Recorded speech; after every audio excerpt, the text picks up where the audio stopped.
शुरू करते हैं क्लास। आज की क्लास शुरू करने से पहले मैं आपको बता दूं, कल की जो क्लास रहेगी हमारी मॉक टेस्ट 31, उसमें मैं नरेशन के 100 क्वेश्चंस ला रहा हूं, जिसे मैं 15-15 सेकंड में एक एक क्वेश्चन को करवाऊंगा। आपकी आदत पड़ेगी, आप भी देखना कि मैं कैसे सोल्व कर रहा हूँ।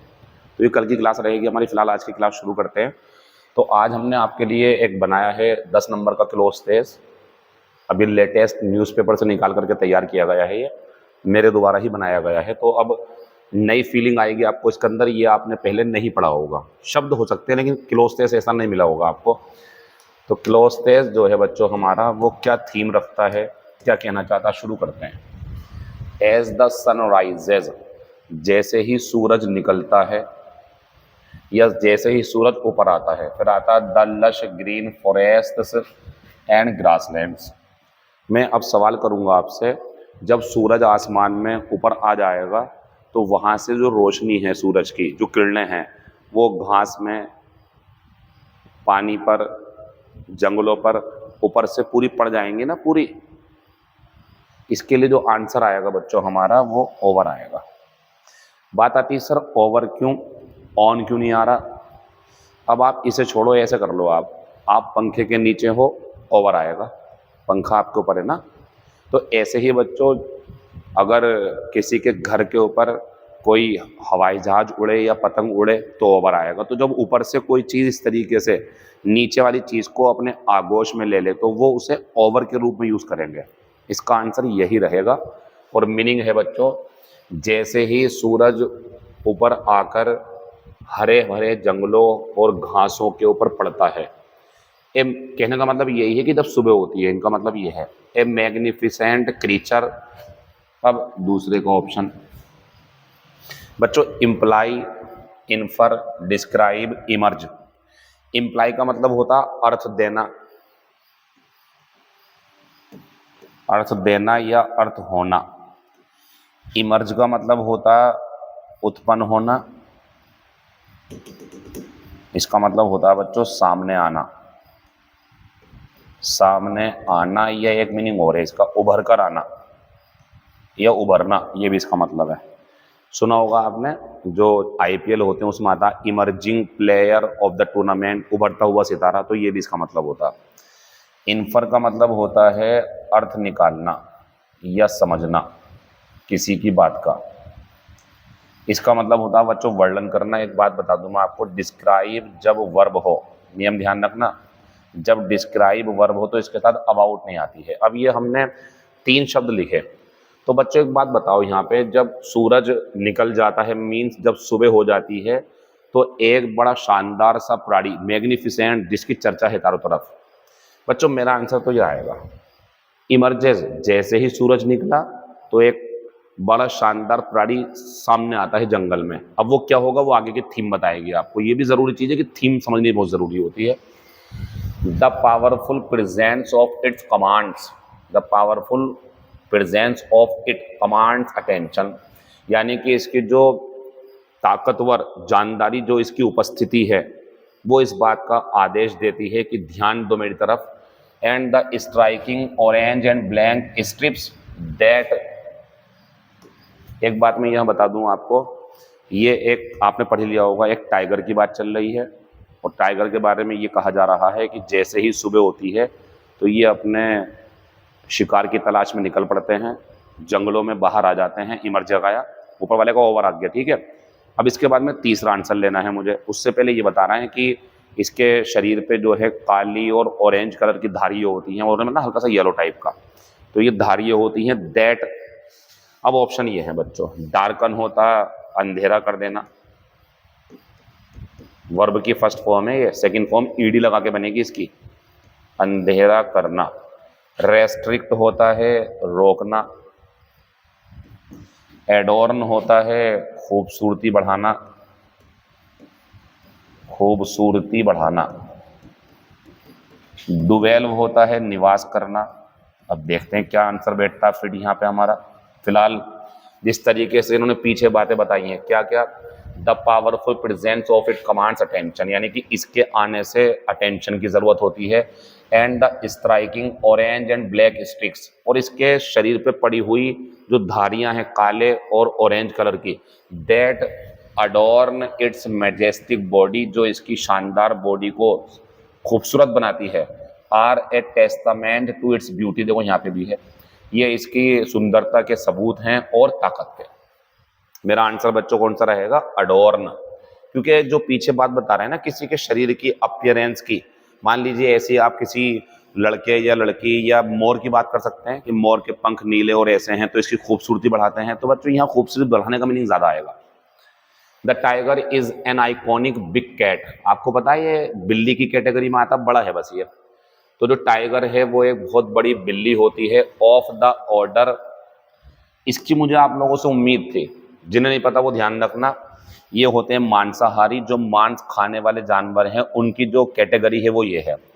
ये हर्बीवोरस होते हैं, हर्बीवोरा बना दिया उससे ये। फ्रूगीवोरा जो फल खाते हैं, और इसे नोट कर लेना ग्रामिनीवोरा जो घास खाते हैं। इनका एक एक एग्जाम्पल दूं आपको मैं। इसका एग्जाम्पल एक तो ये चल रहा है टाइगर, इसमें शेर भी आएगा, इसमें भेड़िया भी आ जाएगा, ठीक है ना।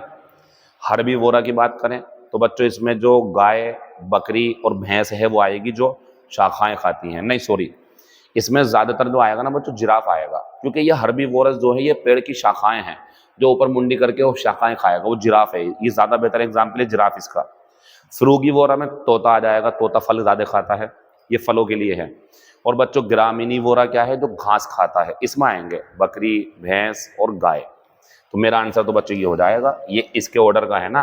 That continues to captivate and challenge, जो लगातार आकर्षित करता है और चैलेंज देता है the blank of several wild life photographers like me. जिसने लिखा है वो कह रहा कि ये जो इसकी प्रेजेंस है, जो ये बड़ी बिल्ली जो है, ये जब सामने आती है तो ये हम जैसे मुझ जैसे फोटोग्राफरों के, अब फोटोग्राफरों के लिए क्या बढ़िया लग रहा है यहाँ पे कि हमें आकर्षित करती है, चैलेंज देती है हमारे लेंसेस को। लेंसेस क्यों आया? क्योंकि फोटोग्राफर है यहाँ पे, और फोटोग्राफर जो अपना कैमरा यूज करते हैं उनके लेंस के लिए चैलेंज होता है कि अब मुझे कैप्टिवेट, अब मुझे आप जो है अपने कैमरे में कैद करके दिखाओ, मैं आ गया हूं बाहर, इस टाइप से होता है। बच्चों देखो यहाँ पे क्या लगाओगे आप? निब हो गई, पेन की जो निब होती, इसका कैमरे में क्या काम है? हैमर होता है, हथौड़ा। अच्छा स्ट्रिप्स, सर इसमें भी आए स्ट्रिप्स लगा दो, मतलब पैसेज में आ गया तो वो आंसर लगाते रहोगे आप, थोड़ी बहुत समझ नहीं लगाओगे आप, फिर से सुन लो। The tiger is an iconic big cat of the order Carnivora that continues to captivate and challenge the lenses of several wild life photographs like me. यानी कि जो ये बाहर आते हैं तो ये हमारे लिए एक चैलेंज होते हैं कि हम इनके फोटो कैसे खींचेंगे, तो ये हमारे लेंस के लिए चैलेंज है हमारे लिए, ठीक है ना। यहाँ पे एक याद आएगा आंसर इसका। फिर आगे बढ़ते हैं। With their regal beauty and mysterious allure, अपनी बेहद खूबसूरती और रहस्यमय आकर्षण के कारण। अब आगे बढ़ते हैं। फ्रॉम द साइबेरियन, साइबेरिया के जंगलों से लेकर to the Indian subcontinent, Siberia के जंगलों से लेकर भारतीय उपमहाद्वीप तक, दिस मैजेस्टिक क्रीचर्स, ये शानदार प्राणी, have roamed the planet for thousand of years, कई हजार सालों से ये इस ग्रह पर दहाड़ मार रहा है, साइबेरिया से लेकर के भारत के जंगलों तक। एम्बॉडिंग स्ट्रेंथ, और ताकत का उदाहरण है, पावर का उदाहरण है, रेजिलियंस लचीलेपन का उदाहरण है, बहुत तेज है, स्पीड बहुत ज्यादा है। But there existence is now under serious, लेकिन अब इनका जो अस्तित्व है, एग्जिस्टेंस है बच्चों, वो खतरे में है। अब आती है सर मामला, क्या करोगे मामले की? यहाँ पे बता रहे हैं सीरियस मैटर नहीं, थोड़ा ये देखो समझो आप चीजों को, खतरे की बात है। जब आपको ऐसा लगा करे, ये भी नहीं आएगा ये चिंता, अच्छा चिंता की बात आप सोच सकते हैं लेकिन नहीं, जब आपको ऐसा लगे कि किसी के अस्तित्व पर आ पड़ी है, उनका अस्तित्व खतरे में है, वो दुनिया से खत्म हो रही है चीजें, तो खतरा इसके लिए बेहतर आएगा, खतरा आंसर लगा देंगे हम इसके लिए, थ्रेट। तो बता रहे हैं लेकिन उनका अस्तित्व अब खतरे में है ड्यू टू ह्यूमन एक्टिविटीज, इंसानी क्रियाकलापों के कारण, एंड हैबिटेट लॉस, और इनकी जो जंगल रहने के होते हैं वो खत्म होते जा रहे हैं, क्योंकि लोग वहां से लकड़ी काट के अपने लिए रहने की व्यवस्था कर रहे हैं, तो इसी वजह से ये खत्म होते जा रहे हैं। जुलाई 29, ये बहुत बढ़िया सवाल है बच्चों, ग्रामर का है पूरा ये। बच्चों सब्जेक्ट क्या है इसका? जुलाई। मैं पूछना चाह रहा हूं 29 जुलाई मनाएगी किसी को, या 29 जुलाई को मनाया जाएगा? पैसे में बनेगा बच्चों ये आंसर। 29 जुलाई को मनाया जाता है अंतर्राष्ट्रीय टाइगर दिवस के रूप में हर साल। It holds A special place in the hearts of photographers. ये दिन फोटोग्राफर के दिलों में बहुत खास जगह रखता है। अराउंड द वर्ल्ड, दुनिया में चारों ओर। ए डे, एक ऐसा दिन। संडे के साथ क्या आती है बताओ? On, eight, in. ऑन आती है ना, मंडे ट्यूसडे वेडनेसडे तारीख के साथ ऑन आती है। जहां बात दिन की आएगी, दिन, ऑन आएगा वहां पे। इसका आंसर बच्चों ऑन है। एक ऐसा दिन जिस दिन, which to celebrate the awe inspiring nature of these elusive, इसका आंसर भी लगाऊंगा। तो ये एक ऐसा दिन होता है जिस दिन को, ये एक ऐसा दिन है जिस दिन को सेलिब्रेट किया जाता है इसके ओ इंस्पायरिंग, डराने वाले नेचर के लिए। दीज एल्यूजिव, कौन करेगा इन्हें? इन्हें वो करेगा जिसकी वर्ड पावर मजबूत होगी। ये है घोड़ों से संबंधित, हॉर्स। ये घोड़ों से संबंधित है बच्चों। ये क्या है हमारा? ये कुत्तों से संबंधित है। ये क्या है हमारा? काउज, गाय से संबंधित है। ये क्या है हमारा? बिल्ली से संबंधित है। और ये बिल्ली की कैटेगरी का है, यानी कि ये टाइगर से भी संबंधित है। आंसर मेरा चौथा हो गया। एंड टू रेज अवेयरनेस, मतलब यह है कि इस जो बड़ी बिल्ली है, ये जो बिल्ली की कैटेगरी का ये जानवर है, इसके लिए बोल रहे हैं ये। तो फोटोग्राफिंग टाइगर्स नहीं, अभी तो ये आएंगे। And to raise awareness of issues concerning their, अब ये बोलना है, और ऐसे मुद्दे उठाना जिनमें इनको संरक्षण दिया जा सके, इन्हें बचाया जा सके, इनके खत्म होने को रोका जा सके। अब यहाँ जवाब देखो बच्चों, ये तो होता है बातचीत। बातचीत की बात तो चलेगी नहीं यहाँ पे। जब किसी के लिए कोई दिवस मनाया जाता है, तो वो दिवस जब मनाया जाता है तो उस दिन उसकी इम्पोर्टेंस क्या करना है उसके लिए ये बताया जाता है। जैसे स्वतंत्रता दिवस है, जैसे रिपब्लिक डे है, जैसे और भी बहुत सारे, गांधी जयंती है, या बाबा भीमराव साहब अंबेडकर की जयंती है सॉरी। तो इन लोगों की जो जयंती होती है, महान लोगों की, इनके इस दिन की खास महत्व होता है। उस दिन अच्छी अच्छी बातें जो इन्होंने चाही हो देश के लिए, समाज के लिए, वो बतानी चाहिए। तो ऐसी ये है, जिस दिन इनका दिन मनाया जाता है बच्चों, तो उस दिन इनके बारे में बहुत सारी बातें बताई जाती हैं और अवेयरनेस फैलाई जाती है कि कैसे इनके, बच्चों आंसर कंजर्वेशन आएगा। इसका मतलब होता है संरक्षण, यानी कि खत्म होने से बचाना, ये खत्म ना हो जाए चीज। बात आती है सर ये क्यों लगा रहे हैं? ये होता है खराब होने से बचाना। जब आप, ये तो कई बार करा दिया मैंने, खराब होने से बचाना। जब आपको ऐसा लगा करे कि सब्जी खराब हो सकती है, मीट खराब हो सकता है, दूध खराब हो सकता है, तो फ्रिज में रखते हैं आप, तो वो काम ये होता है बच्चों। तो चीजें खराब ना हो जाएं, सुरक्षित जगह पर रख देना, लैप लगा के रखना, फ्रिज में रखना, वो ये काम होता है। लेकिन चीजें दुनिया से खत्म ना हो जाएं, कमी ना पड़ जाए उनकी, उसके लिए कंजर्वेशन करते हैं, संरक्षण होता है। As someone who has spend years, ऐसे व्यक्ति के लिए जिसने कई साल गुजार दिए हों ये प्रेक्षण लेते हुए और फोटोग्राफिंग करते हुए टाइगरों की, इन देयर नेचुरल हैबिटेट्स, उनके खुद के प्राकृतिक जगहों पर जाकर। आई कैन वाउच फॉर, मैं इस बात का दावा कर सकता हूं कि these animals are not only extraordinary subjects, कि ये जानवर सिर्फ बहुत ज़्यादा अच्छे, महत्व के या शानदार ही नहीं हैं, बल्कि वाइटल होता महत्वपूर्ण, बल्कि ये हमारे इकोसिस्टम के लिए भी बहुत ज़्यादा महत्वपूर्ण हैं। ये सारी बातें किसके बारे में चली बच्चों? शेर के बारे में। आधे पैसेज में शेर के बारे में बातें हुई हैं, उसके बाद में इसके ख़त्म होने की वजह से जो नुकसान हो सकते हैं, कैसे बचाया जाएगा इन्हें, इनका ख़त्म होना नुकसानदायक है हमारे लिए, इसकी बात चली है। मेरा आंसर बच्चों क्या हो जाएगा इसका? कंजर्वेशन। ये मतलब आना। प्रोटेक्शन क्या होता है? प्रोटेक्शन बच्चों, जैसे एक चीज़ और सुनो, जैसे अगर आपको अपनी स्किन बचानी है धूप से, तो यहाँ पे सेव नहीं आएगा, यहाँ कंजर्वेशन नहीं आएगा, ना कन्वर्जेशन, ना प्रिजर्वेशन, यहाँ आएगा बच्चों प्रोटेक्शन। तो प्रोटेक्शन होती है कि चीज़ें जो हैं वो दूसरे के प्रभाव से ख़त्म ना हो जाएं। जैसे मेरा मोबाइल है, आपका मोबाइल है, हम इस पर क्या चढ़वाते हैं? हम इस पर जो है गिलास चढ़वा लेते हैं, या इस पर कवर चढ़वा लेते हैं, तो क्या करते हैं? प्रोटेक्ट करते हैं हम इसे। ये अलग चीज़ होती है, ठीक है, इसे यहाँ से हटा देंगे आप। आज का नेक्स्ट क्वेश्चन है बच्चों, select the most appropriate meaning of the given idiom. ये बच्चों ने मुझे पता नहीं अभी 1-2 दिन से 7-8 बच्चों ने भेज दिया, और ये पूछना है इसका मीनिंग क्या है। ये तो बहुत आसान सी इडियम है बच्चों। इसका मतलब होता है गलत या बेईमानी, गलत या बेईमानी भरे तरीके। तो मेरा आंसर तो बच्चों इसका डिसऑनेस्टी हो जाएगा। बच्चे बोल रहे हैं इसका आंसर फ्रीक्वेंटली। अब ये मुझे नहीं पता क्यों बोल रहा है, लेकिन बच्चों ये तो बड़ा सिंपल सा, तो मैंने इस पर लगा दिया। ये आंसर जो है हमारा 11 का तीसरा आएगा। फिर आगे बढ़ते हैं, लैप्सस कैलेमी, बहुत बढ़िया शब्द है, फॉरेन वर्ड है, इसी को इडियम कह दिया मैंने। बच्चों ये होती है हमारी लैप्सस कैलेमी, होती है लिखने में गलती, लिखने में गलती। तो इसके लिए बना देंगे हम ए स्लिप है, इसमें ऑप्शन वो लगा हुआ है पहला, ए स्लिप ऑफ द पेन, ये इसका आंसर हो जाएगा। तो बच्चों ये विदेशी शब्द है जिसका मतलब होता है लैप्सस कैलेमी, मतलब लिखने में गलती हो जाना। स्लिप ऑफ द पेन, इसका मतलब यही तो है, लिखने में गलती, आंसर ये हो गया। अच्छा, इसके लिए भी एक शब्द बना हुआ है, इस जैसा ही कभी वो आ जाए तो ये हो जाएगा हमारा लैप्सस और लिंगुआ, लिंगुआ ये इसके लिए आ जाएगा। ठीक है, एक और देता हूं मैं आपको, वो और देख लो। एक होती है बच्चों लैप्सस, ये अलग है, इसमें नहीं है इसका कोई मीनिंग, इसके लिए बराबर में दूंगा मीनिंग अभी। तो लैप्सस और मेमोरिया, इसकी स्पेलिंग थी मेरे पास लिखी हुई, मैंने लिखी थी, कभी भूल जाऊं, ये है इसका।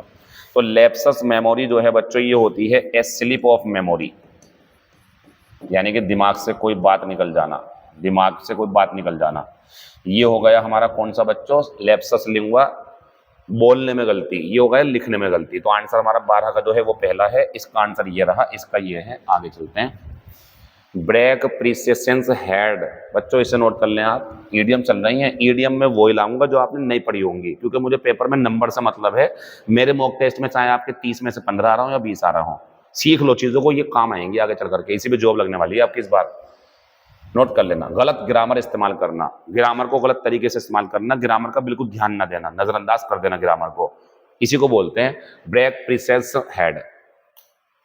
फिर आगे बढ़ते हैं बच्चों, ये तो बहुत बढ़िया सवाल है, मोस्ट कंपनीज आर, बच्चों बी के बाद फर्स्ट फॉर्म तो आएगी नहीं, और बच्चों बी के बाद नाउन भी नहीं आएगा। रिलायंस भरोसा होता है, ये वर्ब की फर्स्ट फॉर्म थी, सेकंड फॉर्म होती है रिलाइड, थर्ड फॉर्म होती है रिलाइड। ये बच्चों नाउन है, ये भरोसा होता, वो भरोसा करना होता। तो बच्चों अगर ऐसे कर दो, most companies are now reliance, बहुत सारी कंपनियां आज भरोसा हैं, नहीं, किसी के ऊपर भरोसा रखती हैं वो, किसी के ऊपर डिपेंड है वो। तो सुने, मेरा एक शब्द ये बचा बच्चों, इसका मतलब होता है निर्भर होना, निर्भर होना, ये ध्यान रखना, निर्भर होना, लेकिन ये एडजेक्टिव है, ये ध्यान रखना आप। और बच्चों ये भी एडजेक्टिव है, लेकिन दोनों में फर्क है, ये निर्भर होना है, इसके साथ इशारा करूं आपको ऑन भी मिलेगा, लेकिन जो रिलायबल है वो विश्वसनीय है, जिसका लोग भरोसा करते हैं।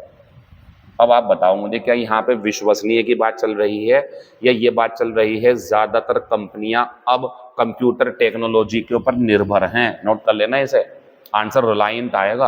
अब एक चीज हो जाती है, ही इज नॉट ए और blank person, so you should, यही ऑप्शन है, नॉट काउंट ऑन का मतलब होता है निर्भर रहना, काउंट ऑन हिम और फुल स्टॉप। तो बच्चों वह एक, अब बताओ, निर्भर रहने वाला व्यक्ति नहीं है या विश्वसनीय व्यक्ति नहीं है? पता है यहाँ क्या आएगा, यहाँ पे ये आएगा, ही is not a reliable person, उसका भरोसा मत करो।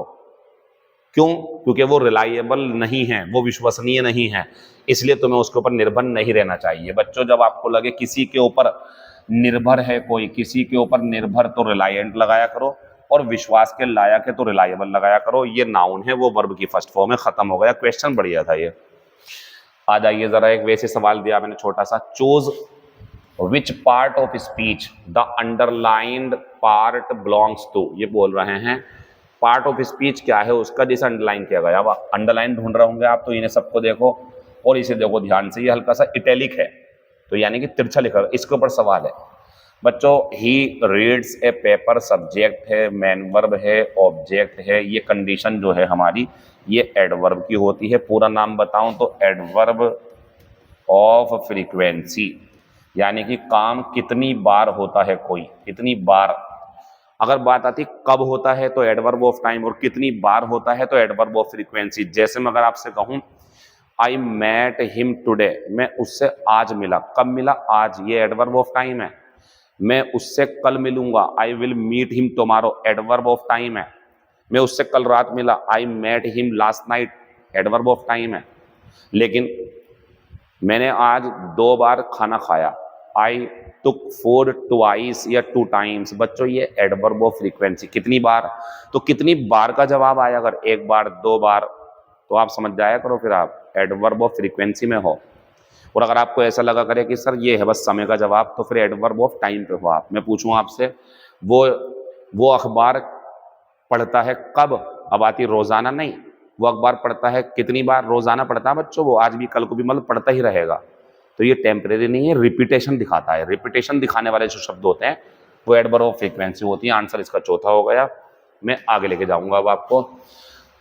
द डॉक्टर और हैड नॉट, ये तो बहुत आसान है, had not been able to find out what had caused the food poisoning. तो SPQR, SPQR आगे लेके चलते हैं अब आपको। In the first years on his reign, अपने शासन के शुरुआती सालों में, Ashoka was an autocrat. Ashoka जो था वो एक तानाशाह था, मतलब अपनी मर्जी की चीजें करता था। अब क्या हुआ बच्चों, अबाउट द 9th ईयर, 9वें साल में, he decided to conquer Kalinga, उसने कलिंग पर विजय हासिल करने का फैसला किया। फिर जाएंगे बच्चों इसके ऊपर, वो कामयाब भी रहा लेकिन थाउजेंड्स वर स्लैन। इसकी सेकंड फॉर्म नहीं देखोगे आप, सिले, सिल्यू, ये तो पेपर में आ चुकी, और सिलेन ये एक्टिव पैसिव में काम आ जाएगी आपके। सिले होता है बच्चों वध कर देना, मार देना किसी को, second form slew, third form slain, ध्यान रखना एक्टिव पैसिव में काम आएगी।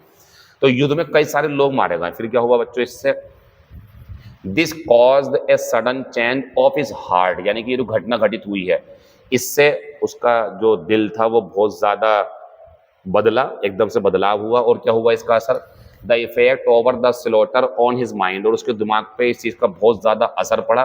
फिर क्या हुआ, फिर आ लगाइए, and join the Buddhist community and became a monk, और फिर उन्होंने बौद्ध धर्म अपना लिया और एक सन्यासी बन गए। आंसर RQSP, तो RQSP कहाँ है बच्चों, हमारा चौथा बन जाएगा। ऐसे ही रहेगा, देख लेना आप इसे। फिर यहाँ आते हैं बच्चों, the ducks were not afraid of the fast moving water. बच्चों ये होता है इन ए डेफिनेट डायरेक्शन, यानी कि ऐसा पानी जो एक ही दिशा में बह रहा हो, एक ही दिशा है उसकी, तो ये होता है करेंट। आंसर नहीं है अभी, टोरेंट क्या होता है, टोरेंट यही होता है, फास्ट मूविंग वाटर। यानी कि जब आपको लगे कि किसी जल की धारा बहुत तेज है, बहुत ज्यादा प्रेशर है उसमें, तो वो टोरेंट है, ये आंसर है इसका। लेकिन अगर एक ही दिशा में है लेकिन तेजी नहीं है उसमें, नॉर्मल, जैसे आप देखते हैं, आप गांव जाओगे अपने, बारिश नहीं पड़ रही, नॉर्मल सी बात है, गर्मियों के दिन है, तो पानी हल्के हल्के बह रहा थोड़ा थोड़ा सा, तो बच्चों वो उस टाइम करंट है। लेकिन जब आपको लगे कि बहुत तेज पानी बह रहा था सर, इतनी तेज था कि मैं अगर पार करूंगा तो मैं खुद बह जाऊंगा, वो टोरेंट होती है, ठीक है ना। बाकी को हटाओ, ये ओवरफ्लो आप जानते ही हैं। ओवरफ्लो के लिए एक सिनोनियम मैं बता दूं आपको, यही लिखा हुआ है इसका सिनोनियम, फ्लड। ये भी बाढ़ होती है, ये भी ओवरफ्लो का मतलब। अच्छा, ओवरफ्लो की सेकंड फॉर्म की तो बात करनी चाहिए मुझे जरूर। ओवरफ्लो की सेकंड फॉर्म होती है बच्चों ओवरफ्लोड, और थर्ड फॉर्म भी यही होती है। क्या करते हैं वो ऐसे करते हैं कि द रिवर, इस टाइप से आएगा ये, या कोई पदार्थ होगा, पानी या शहद, और हैज और ओवरफ्लोन दिखाएंगे आपको वो। द रिवर हैज ओवरफ्लोन, ये तो बच्चों उड़ने के लिए आता है, बहने के लिए तो ये आएगा। ओवरफ्लोन गलत है, आप कर दीजिए इसका ओवरफ्लोड, ये करना पड़ेगा आपको। तो ये ग्रामर सिखा रहा था मैं आपको साइड में वर्ड पावर के हिसाब से। तो बच्चों ओवरफ्लो की सेकंड फॉर्म ओवरफ्लोड, ओवरफ्लोड मतलब पानी का किनारों से बह जाना। आपने एक जग में पानी करा, पानी उसमें से बहने लगा, वो भी ओवरफ्लो हो गया, सेकंड फॉर्म ओवरफ्लोड आएगी वहां पे, ध्यान रखना इसका। फ्लड का सिनोनियम होता है बच्चों इनंडेशन, ये भी बाढ़ होती है, ध्यान रखना, ठीक है ना। एक और दो इसका सिनोनियम डेल्यूज, ये भी सिनोनियम है इसका, बाढ़ होती है बाढ़, कभी सिनोनियम आ जाए इसका, आप कुछ और करके जा रहा हो, पेपर में सिनोनियम आ जाएगा। आंसर है दूसरा इसका। आगे बढ़ते हैं, हिज वर्ड्स ब्लैंक। बच्चों देखो, इसे हटा दो और इसे हटा दो। लॉन्च का मतलब होता है कोई स्कीम या कोई प्लान या कोई प्रोजेक्ट लॉन्च करना, ठीक। इमर्ज का मतलब होता है सामने आना या उत्पन्न होना, यहाँ ऐसा कुछ नहीं है, लेकिन इन दोनों शब्दों को समझ लो आप बच्चों। इसका मतलब होता है अर्थ निकालना, अर्थ निकालना, ठीक है। इसके लिए इशारा दूं आपको मैं, अगर मिल गया तो फ्रॉम आती है इसमें। मतलब मैं ये नहीं कह रहा फ्रॉम आएगी तभी इन्फर आएगा, मैं कह रहा हूँ फ्रॉम आएगी तो इन्फर पक्का आएगा, ये नहीं आएगा। फिर से सुनो दोबारा से बात है, अगर मेरा मतलब ये है कि फ्रॉम मिल जाए मुझे कि उससे अर्थ निकाला तो इन्फर कन्फर्म हो गया, लेकिन फ्रॉम नहीं है तब भी इन्फर इम्प्लाई में से सोचना पड़ेगा आपको। अब सुने, इम्प्लाई का मतलब होता है मतलब होना या अर्थ होना, बहुत बड़ा फर्क है बच्चों इसमें। इसे आप समझना चाहते हो, कभी गलती नहीं करना चाहते हो तो ध्यान रखो, जहां आपको वर्ब लगानी है वहां ये देखा करो कि जो सब्जेक्ट उस वर्ब के ऊपर काम कर रहा है, क्या वो जो सब्जेक्ट है वो अर्थ निकाल लेगा, या पैसिव वॉइस में उसका अर्थ निकाला जाना है, या उसका अर्थ है, उसकी बातों का अर्थ ये है, उसकी चुप्पी का मतलब ये था, उसके रिफ्यूजल का मतलब ये था, ऐसी बातें तो इंप्लाई आएगा। और अर्थ निकाल लिया अगर आपने कि भाई मैंने इस बात से ये मतलब निकाला तो इन्फर आएगा। मैं आपसे पूछता हूं, उसके शब्द हैं और डिस्प्लीजर है, क्या यहाँ कोई व्यक्ति है? क्या ऐसा है कि मैंने उसके शब्दों से ये मतलब निकाला हो तो बताओ मुझे, या ऐसा है पैसिव वॉइस में कि उसके शब्दों से ये मतलब निकाल लिया गया? कहाँ है ये? इसका मतलब ये है उसके शब्दों का मतलब था डिस्प्लीजर, वो खुश नहीं था, उसके शब्दों का मतलब था। आंसर बच्चों ये आया था, उसके शब्दों का मतलब था, मैंने निकाल रहा मतलब, उसके शब्दों से निकला मतलब ये वाला, ये इसका आंसर है। अब एक बात और, इसी सेंटेंस को मैं यहां दिखाता हूं, जरा आप ध्यान से देखो। वाट और डू यू और ब्लैंक, और मैंने कर दिया बच्चों फ्रॉम हिज वर्ड्स। अब ये अलग हो क्या, फ्रॉम भी आ गया इसमें तो। अब ये हो गया तुम उसके शब्दों से। अब मुझे बताओ तुम उसके शब्दों से क्या मतलब होता है, क्या अर्थ निकालते हो? बच्चों इसमें आएगा इन्फर। क्या इन्फर करते हो तुम उसके शब्दों से? तो इन्फर मीन्स होता है चीजों को पढ़ना, देखना, फिर समझना, अच्छा ऐसा है, ये इन्फर होता है। और चीजें जब खुद ही अर्थ दें तो वो इम्प्लाई होता है, ठीक है ना। एक बात और बताऊं मैं आपको, कहीं ना कहीं इसका मतलब गिव भी होता, आपके लिए बढ़िया रहेगा। इसका मतलब होता है बच्चों ब्रिंग आउट, बाहर निकालना, मतलब समझना चीजों को। तो ये अर्थ देगा, ये अर्थ लेगा, दोनों में फर्क हो गया। इसमें अर्थ देगा, इसमें अर्थ लेगा। तो बच्चों शब्दों ने अर्थ दिया डिस्प्लीजर का, मेरा आंसर दूसरा है। एक क्वेश्चन और दिया मैंने इसके लिए आपको, आराम से बिल्कुल समझदारी से सारी चीजें देख के इस पे कोशिश करो एक बार फिर से। ये दो शब्द मुझे बहुत ज्यादा खटक रहे हैं, इसीलिए मैं इन पे काम कर रहा हूं। मैं फिर से दूंगा कभी ना कभी आपको, ये मतलब इंपॉर्टेंट लग रहा है मुझे काफी है ये दोनों शब्द, इन्फर और इम्प्लाई। तो फ्रॉम हिज रिमार्क्स, बच्चों इन्हें फिर से काट दो। अच्छा मीनिंग सुन लो, इमर्ज बॉय, सामने आना, इस टाइप से है, ठीक है। मर्ज का मतलब क्या होता है? एक कर देना, मिला के, दो बैंक एक हो जाएं, दो फैक्ट्री एक हो जाएं, दो कोचिंग एक हो जाएं, इसे मर्ज करना बोलते हैं। अब बच्चों फिर ये रखे हुए हैं, मेरा आंसर तो बच्चों बहुत देर का आ गया, लेकिन चलो फिर भी मीनिंग बताते हैं आपको। उसकी टिप्पणियों से, उसकी बातों से आई, अब मुझे बताओ उसकी टिप्पणियों से मेरा मतलब है या मैं मतलब निकालता हूं? उसकी टिप्पणियों से मैंने ये समझा, उसकी टिप्पणियों से मैंने ये अर्थ निकाला, मेरा आंसर तो बच्चों ये होगा। उसकी टिप्पणियों से, उसकी बातों से मैंने ये रखवा, मैंने ये अर्थ निकाला कि ही हैडंट एंजॉयड हिज हॉलीडे, उसने अपनी छुट्टियों का मजा नहीं लिया। आंसर बच्चों पहला है। एग्जाम्पल नंबर नेक्स्ट, बहुत बढ़िया सवाल है बच्चों, ग्रामर से भरपूर है। Find out the correct sentence. तो मुझे बताओ he is learning to play या हाउ टू प्ले? आप भूल जाओगे ग्रामर, हम नहीं भूल सकते ना, एग्जामिनर भूलेगा, वो भी पूछेगा। He will surely teach you how to read, गलत होगा दोनों ये, लर्न के बाद में, टीच के बाद में, और बच्चों नो के बाद में। भूल गए? टू नहीं आता, टू नहीं आता, टू नहीं आता, बल्कि हाउ टू और हाउ टू आता, हाउ टू लगेगा यहाँ पे बीच में और बढ़िया हो जाएंगे। तीनों गलत थे। वह सीख रहा है गिटार कैसे बजाया जाता है, वो पक्का तुम्हें सिखा देगा कि अंग्रेजी कैसे पढ़ी और कैसे लिखी जाती है। आई ऑल्सो ने, मैं खुद भी जानता हूं इस मशीन को चलाना। I forgot to meet him, मुझे कोई प्रॉब्लम नहीं है बच्चों इससे, मैं उससे मिलना भूल गया यार। अच्छा बताओ, उससे मिलने में कोई कलाकारी है, कोई काम सीखना पड़ेगा मिलने के लिए, लेकिन ये सब सीखने पड़ेंगे सारे काम, तो सीखना है तो हाउ टू, और ये तो नॉर्मल है। मैं उससे मिलना भूल गया, हालांकि मैं उसके गांव गया तो था। मैंने पूछा था राइट वाला, इन तीनों में हाउ की कमी थी। ग्रामर जो जानते हैं, नॉन फाइनल वर्ब जो जानते हैं, वो पढ़े हुए होंगे, वो कर चुके होंगे। आगे लेके चलता हूं मैं अब आपको। Find out the spelling, find out the word that which spelling is wrong. बच्चों एक ऑप्शन ये भी है इसमें, मैं बता दूं आपको, बढ़िया है। आई ई होता बिलीव में, ग्रीव में आई ई होता है, रिलीव में आई ई होता है, लेकिन डिसीव गलत है। आंसर हमारा ये है। ये तो मतलब आंसर की बात करो अगर आप, तो ये तो सही थे। हमसे कौन सी पूछी? रॉन्ग। तो हमें जो आंसर लगा के आना पेपर में वो कौन सा है? ये। वो तो सही थी, यानी कि गलत है। यही आंसर है इसका। अब सही करेंगे इसे, तो देख लो। डिसीव इसमें होता है बच्चों ई आई। ये वर्ब होती धोखा देना, काम आ जाएगी आपके जो लिख रहा हूं मैं, ये भी देख लो। डिसिट इसमें भी ई आई होता है, ये नाउन है, ये धोखा है। एक और देख लो आप, कंसीव। कंसीव में भी यही होता है, ठीक है, वर्ब है ये। एक होता है बच्चों receipt, R E C E I P T. P silent होता है, इसमें ई आई आता है सब में, ठीक है ना। ई आई ई आई ई आई, उसमें आई ई आता। तो चौथा आंसर हो गया। अगर ये भी सही होती तो फिर मैं इस पे जाता, लेकिन ये गलत थी। आंसर हो गया चौथा।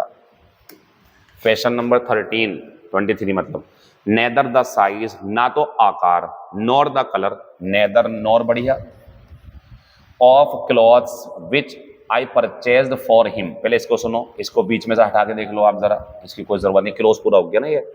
जो मैंने, अच्छा विच बढ़िया लगा हुआ क्योंकि कपड़ों की बात चली। हु नहीं आ सकता, होम नहीं आ सकता, बढ़िया है ये relative pronoun. Which I purchased for him, जो मैंने उसके लिए खरीदा। यस्टरडे कल, वर। मैं जानना चाह रहा हूं ये वर का जो सब्जेक्ट है वो यही तो है ना। और आप जानते हो ये वाली बात, neither nor, not only but also, either और में जब सब्जेक्ट बनाया जाए तो हेल्पिंग वर्ब पास वाले के हिसाब से आती है। पास वाले से मेरा मतलब ये है कि पास में जो है हेल्पिंग वर्ब क्यों, कलर है। तो कलर है तो बच्चों यहाँ क्या होगा? वाज होगा।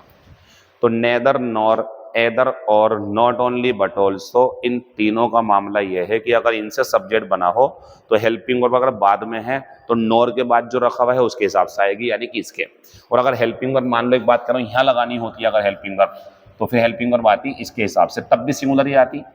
तो मेरा आंसर सुन लेंगे, ना तो साइज ना रंग उन कपड़ों का जो मैंने उसके लिए खरीदे सही था। ना रंग सही था, ना कलर सही था। वर्ब का वास कर दो बच्चों, डी पार्ट में गलती है, आंसर दूसरा हो गया। Question number next, there was a time, there was a time, एक समय था, when the universities took pride in, एक समय था जब यूनिवर्सिटीज को गर्व होता था इस बात में, प्राइड इन द फैक्ट, किस बात में? दैट इट्स एग्जामिनेशन, बढ़िया है बच्चों, that it's examinations were held in time. मैं आपसे पूछना चाह रहा हूं बच्चों, देयर वाज ए टाइम, एक समय हुआ करता था, व्हेन द यूनिवर्सिटीज, ध्यान दो, टुक प्राइड इन द फैक्ट, जब वो इस बात में गर्व महसूस करती थी। मैं तो बच्चों इसे भी काटूंगा, क्यों? क्योंकि यूनिवर्सिटीज के लिए इट्स नहीं आएगा, देयर आएगा, या फिर यूनिवर्सिटी होता, ये कर नहीं सकता मैं, क्योंकि यूनिवर्सिटीज प्लूरल है, उसके हिसाब से आंसर आएगा। अगर यही होता यूनिवर्सिटी तो इट्स आता, फिर देयर गलत होता है। तो ये गलती, इसके अंदर एक गलती हो रही है बच्चों, इसी पार्ट में है, ये भी अच्छी बात है, डी पार्ट में दोनों। इन टाइम नहीं होगा, ऑन टाइम होगा। अब हम समझाएंगे आपको ऑन टाइम कहाँ यूज करते हैं, इन टाइम कहाँ यूज करते हैं, और इन गुड टाइम भी होता है, इन गुड टाइम कहाँ यूज करते हैं। देखिए, आपका आना जाना किसी जगह पर ऐसा है कि वो ऑफिशियली नहीं है, मीन्स कोई ज़्यादा फर्क नहीं पड़ता, सिस्टम खराब नहीं होगा, डिपार्टमेंट को कोई फर्क नहीं पड़ेगा, ऐसा आना जाना। जैसे आप पार्टी में गए, जैसे आप स्टेशन गए, आप जा रहे हो, जैसे आप किसी दोस्त से मिलने गए, जैसे आप कहीं बाजार गए, तो आप इनमें से कोई सा भी जा सकते हैं। ऑन टाइम चले जाओ, पूरे समय पे गए हो आप, इसको ऐसे समझो। मान लो किसी जगह आपको 2 बजे जाना है, तो इसका मतलब यह है कि आप 2 बजे ही गए हो। इसका मतलब है आप 1:30 बजे से लेकर के 1:50 इतने बीच में चलेगा, पहले ही पहुंच गए आप, मतलब समय से पहले। और इसका मतलब यह है कि आप 1 बजे पहुंच गए या 1:10 पे पहुंच गए, काफी पहले पहुंच गए, काफी पहले। तो सुने, ऑन टाइम बिल्कुल घड़ी के हिसाब से पहुंचना, इन टाइम और पहले पहुंच जाना बढ़िया चीज है, इन गुड टाइम और भी पहले पहुंच जाना। अब बात क्या आती है, सर एरर में हम कैसे पहचानेंगे और हमें कैसे पता चलेगा कि घड़ी का समय है, कैसे है? सुन लो 4-5 जगह। जब भी कभी मॉनसून की बात चलेगी, मॉनसून समय पर आता है या नहीं आता ऑन टाइम, आप कहोगे सर मॉनसून के लिए घड़ी की क्या जरूरत है? विज्ञान में या साइंस में या मेट्रोलॉजी में, मौसम विज्ञान में महीने बटे हुए हैं कि 3 महीने की सर्दी होंगी, 2 महीने की बरसात होगी, 7 महीने की गर्मी होंगी। तो ये मॉनसून तय है कि इस टाइम पर आना चाहिए, नहीं आए तो मतलब वो कुछ रहा होगा, लेकिन ऑन टाइम आता है। ट्रेन ऑन टाइम आती है बच्चों, फ्लाइट ऑन टाइम होती हैं, एक व्यक्ति अगर ऑफिस जाएगा तो उसे भी ऑन टाइम जाना चाहिए, और ऐसी यूनिवर्सिटीज़ का है, ये भी तो डिपार्टमेंट है, यहाँ चीज़ें ऑन टाइम होती हैं बच्चों। तो मीनिंग ये है, एक समय था जब यूनिवर्सिटीज़ को बड़ा गर्व रहता था इस बात में कि उनके एग्ज़ाम जो हैं वो वर हेल्ड ऑन टाइम, वो समय पर हो जाते हैं, यानी कि जो शेड्यूल होता है, जो डेट देते हैं उसी टाइम हो जाते थे पहले, अब नहीं होते ऐसे। अब आंसर जो है हमारा वो डी हो जाएगा, यानी कि सी। इफ ए मैन ज्वाइंस, ये तो बहुत बढ़िया सवाल है, छोटा सा सवाल है, बहुत मुन्ना सा। If a man joins A post, अगर एक व्यक्ति पोस्ट ज्वाइन कर लेता है, एंड डू, मैं आपसे जानना चाहता हूं डू नॉट, ये डू किसके लिए आ रहा है बच्चों? क्या यहाँ पे कोई सब्जेक्ट है? नहीं है ना, समझ जाओ। फिर ये किसके लिए आ रहा है? इसके लिए बच्चों, डज होगा। खत्म हो गया क्वेश्चन, बस डज होना था यहाँ पे। ऐसे ऐसे क्वेश्चन भी पेपर में चलते हैं, डू की डज की खूब गलती आती है पेपर में। हिंदी सुनो, अगर एक व्यक्ति पोस्ट ज्वाइन कर लेता है एंड डज नॉट वर्क, लेकिन काम नहीं करता, तो ही इज आस्क्ड, उससे कहा जाता है तो रिजाइन द पोस्ट, कि भैया आप पोस्ट से रिजाइन कर दो, आप त्याग पत्र दे दो अपने, ये कहा जाएगा उससे। डज वाले पार्ट में गलती, यानी कि ए में। मैं जा रहा हूं बच्चों 26 नंबर पे। 26 पे क्या खुलता देखते हैं। ये मैंने बच्चों की जो है ना, एक बात चेक करने के लिए क्वेश्चन दिया है, मुझे एक चीज चेक करनी थी बच्चों की, यानी कि आप लोगों की, जो मुझसे बड़ी अजीब सी फीलिंग आती जब कोई बच्चा ये कहता, क्या कहता कि सर यहाँ पे जो है हैज आएगा। मैं पूछता हूँ क्यों आएगा, तो कहता सर सब्जेक्ट ही है। सही बोल रहे हो आप, लेकिन आप तब सही थे जब बीच में ये वुड नहीं होता, ठीक है ना। वैसे तो अब भी गलत हो आप, लेकिन दिखा देता हूँ, ये ही हैज अब आएगा, लेकिन ध्यान रखना, नोट कर लो इस बात को। अगर वुड यानी कि कोई सी भी model sorry, would, will, can, could, अगर ये आ जाएं, तो अब ये इसके हिसाब से नहीं आता बच्चों, अब ये आता मॉडल के हिसाब से, और मॉडल के हिसाब से हमेशा आएगा हैव। चाहे विल हो, चाहे वुड हो, चाहे कैन हो, चाहे शुड हो, चाहे माइट हो, कुछ भी हो, हैव ही आएगा। यहाँ हैड नहीं आ सकता, यहाँ हैज नहीं आ सकता। आपको भले ही ऐसा लगता हो बाहर की घटना पास्ट में है, तो मॉडल हो तो गई पास्ट में, वो तो हैव ही रहेगा। टाइम खराब करते हो जिसे करना, इसका आंसर हैव था। क्वेश्चन छोटा था लेकिन लॉजिकल था। आ जाइए बच्चों, रेवरी होता दीवा स्वप्न, दिन में सपने देखना, दीवा स्वप्न, मेरा आंसर तो हो गया बच्चों डे ड्रीम। प्रोग्नोसिस होती है मतलब कि बीमारी की पहचान, की क्या बीमारी है, पहले से जांच करवा के बीमारी की पहचान, तो इसके लिए आ जाएगा बच्चों डायग्नोसिस। सिनोनियम है इसका ये। बच्चों रिपार्टी होती है विटी, हाजिर जवाबी, ये होता हाजिर जवाबी, एकदम से जवाब देना। आंसर डे ड्रीम हो गया। एनिग्मा होती है पहेली, इसके सुनने में ज्यादा बनते हैं बच्चों एनिग्मा के।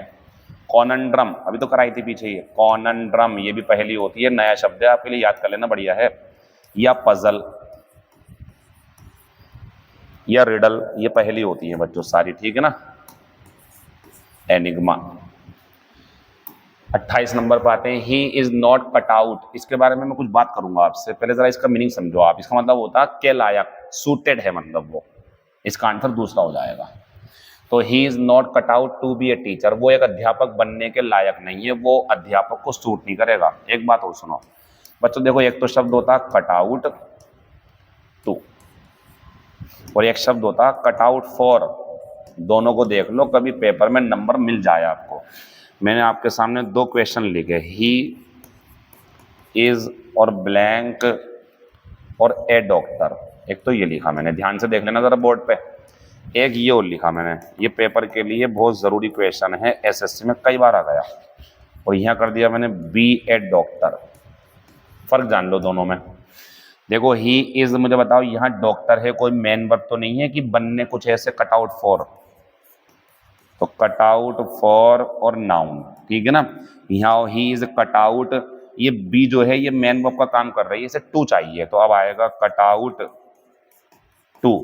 तो बच्चों कहीं ना कहीं मैं कहना चाह रहा हूं आपसे, कट आउट टू आएगा जब यहाँ पे बी या कह दो कोई मेन वर्ब की फर्स्ट फॉर्म होगी, ठीक है ना। तो टू आएगा कट आउट टू, और जब डायरेक्ट नाउन हो, आर्टिकल और नाउन, तो आएगा बच्चों कट आउट फॉर। मीनिंग दोनों का सेम है, के लायक और के लायक।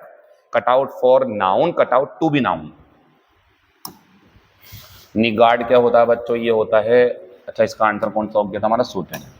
निगार्ड होता कंजूस। बताऊं मैं आपको, ये नाउन है। इसका सिनोनियम अगर आप मुझसे कहो तो माइजर है इसका सिनोनियम, ये रखा हुआ है।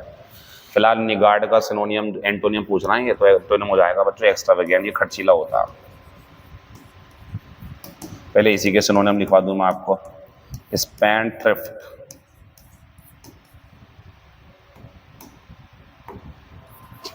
स्पेंडथ्रिफ्ट या वेस्टफुल या लेविश, ये इसके सिनोनियम होगा। इसकी बात करें तो ये लालची होता, तो इसके लिए सिनोनियम आएगा बच्चों ग्रीडी। एक और लिख सकते हैं वोरेशियस, ठीक, माइजरली हो गया। जेनरस उदार होता, जेनरस मतलब कि काइंड या बेनवलेंट, ये सब बन जाएंगे इसके। मेरा आंसर तीसरा हो गया। डेफिएंट बच्चों ये बना डिफाई से, पहले इसी को समझ लेते हैं। इसका एंटोनियम समझो ओबे। मतलब क्या है? मतलब है अवहेलना करना, यानी कि कहना ना मानना। अवहेलना करना, किसी ने कुछ कहा मानता नहीं उसकी बात को, डिफाई कर दिया उसने, नियमों का पालन नहीं करता। नियमों का पालन ना करना, अवहेलना करना, ओबे हो गया आज्ञा मानना, तो ये इसका एंटोनियम हो गया। तो बच्चों डेफिएंट इसी से बना हुआ है, तो डेफिएंट का एंटोनियम ओबीडिएंट हो जाएगा। मीक होता है बच्चों हम्बल, विनम्र। रिबेलियस होता है झगड़ा करने वाला, यानी कि कह सकते हैं इसे बेलिजरेंट। फ्रेंडली होता दोस्ताना। आंसर मेरा बच्चों पहला हो जाएगा। मैं अपनी इस क्लास को और आगे बढ़ाऊंगा, कल की नरेशन की रहेगी, फिर परसों वो आएगा 30 नंबर का मॉक टेस्ट, क्रॉस टेस्ट वगैरह, फिर वो इसकी क्लास लाएंगे 100 क्वेश्चन की, फिर वो के अंदर भी लाएंगे रक्षाबंधन पे। उम्मीद है कि 200 कम से कम 100 ईडियम, 50 एंटोनियम, 50 सिनोनियम की व्यवस्था कर रहा हूँ, जो बढ़िया कुछ जाने पहचाने कुछ नए होंगे वो लाएंगे आपके लिए। फिलहाल मैंने आपसे पहले भी कहा था, मैं ये देखता हूँ कभी कभी मेरी वीडियो पे जो सब्सक्राइबर हैं, ऐसा हुआ मेरे साथ, मैं रात को सोया तो सुबह को 600 बढ़ गए, कभी कभी 1 या 2 बढ़ते हैं। तो हम ये नहीं कह रहे हैं आपसे कि आप सब्सक्राइब करवाइए, लेकिन अगर आपको लगता है किसी का काम आ सकती है ये वीडियो, आपका दोस्त कोई भी, तो उस तक पहुँचाएँ, वो फ़ायदा उठा ले। क्योंकि जब हम पढ़ा रहे हैं वीडियो तो 1 देख रहे हैं तो भी हमारी इतनी मेहनत लग रही है, 500 देख रहे हैं तो भी इतनी मेहनत लग रही है, 1000 देखेंगे तो भी इतनी मेहनत लग रही है। फिलहाल मेरी वीडियो पे 2 दिन के अंदर अंदर, बहुत बढ़िया बात है, अच्छा लगता है मुझे, 2000 व्यूज़ आ ही जाते हैं। और ये मुझे खुशी होती है कि बच्चे मेरे मटेरियल की, मेरे कंटेंट की कदर करते हैं। और इंशाल्लाह मैं अपने आप को सही साबित करने के लिए लगा हुआ हूँ, और चीज़ें मैं अभी और बढ़िया करके करूँगा। मेरे 30 मॉक टेस्ट होगा, 20 और बाकी है, उनमें और पूरी मेहनत के साथ आपके साथ लगा रहूँगा। CGL, CPO, MTS, CHSL, stenographer, इन सभी एग्जाम में आपको इनमें से क्वेश्चन मिलने हैं। इनका सही से अध्ययन करें आप लोग, और मेरी शुभकामनाएं हैं कि आप सभी अच्छे पेपर में अच्छे स्कोर करके आएँ। Thank you, all the best.